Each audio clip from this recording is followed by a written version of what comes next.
Good morning, folks. 4 days ago, we analyzed a lull in earthquake activity and the coming factor ramp to our earthquake index. We've mentioned it every day since then as well. In Saturday's Fly on the Wall audio upload, we began the hour session with Dr. Kong Papu Yen discussing why those factors would ramp up earthquakes within the following 5 to 6 days. Terrible, but not surprising. A large 7-magnitude earthquake struck Guam in the early hours this morning. I was at the USGS page when the earthquake was downgraded to 6.7. So let me show you what the seismologists were looking at. We've got a high number of readings in the 7 range, even as high as 7.3, and many of those are not just computer auto readings, but a human seismologist reading the data, only to be ignored. Interesting to note that just 3 minutes earlier, Vanuatu began shaking and 1 meter hit 7 range on that rumble too. The official magnitude on that one is 5.6. Also took a decent tremor in Panama. On to space weather. Earth took a gamma burst yesterday out of the Eridanus constellation in the southern sky. The cosmic ray levels were in flux, but rising again on both the neutrons and muons from Bartol. Some solar scientists think that little filament CME will hit Earth today, but I think there's a chance that one of these small perturbations was it, and it's already passed. The KP didn't move, but the sensitive flux went from calm, smooth, to some jagged telemetry. We'll see today if something bigger hits. Solar flaring is way down, just some low C-range pops.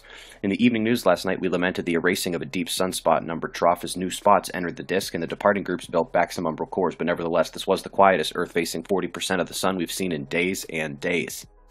Now that quake index factor complemented the major one, the most powerful southern incoming coronal hole in months with a solid northern extension. Look up north to the left too, however.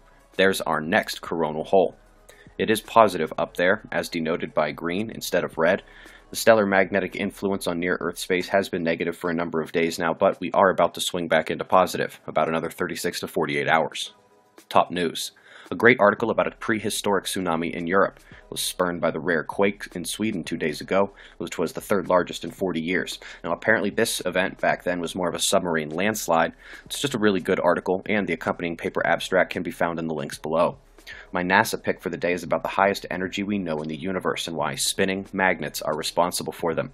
These are the photos of what the typhoon is doing to the Chinese coastline, and that will lead us into weather. An utterly massive low-pressure node has just formed about a pitching wedge away from this morning's big earthquake. Another Earth spots connection. Philippines time to go on alert yet again. Top weather warning on Earth right now is the flood risk to the U.S. Southwest. Been talking about this for days as well. In addition to the Odile remnants, we've got a low tottering on the coastline of South Carolina. That general area complements the enormous warning zone tonight from the hurricane. Got a new storm forming south of Mexico. This one's slated to run right up the coastline again and will impact the mainland all along its way. Europe's 2 systems remain, but at least they spread back out today. Turkey taking the worst of one low, while that Atlantic system is stubborn, isn't it? Flows are strong. Watch zones are split along the southern portions of the continent. Low pressure in purple with moisture bands at the surrounding convergences. It's that easy to find the high precipitation zones down here. Hopefully that quake will be all we get. If you aren't familiar with the quake watches, I recommend at least checking out those previous news videos, and I also recommend that Fly on the Wall session. It's 6:05 a.m. Eastern Time, 3:05 a.m. in the West. That's the news. Eyes open.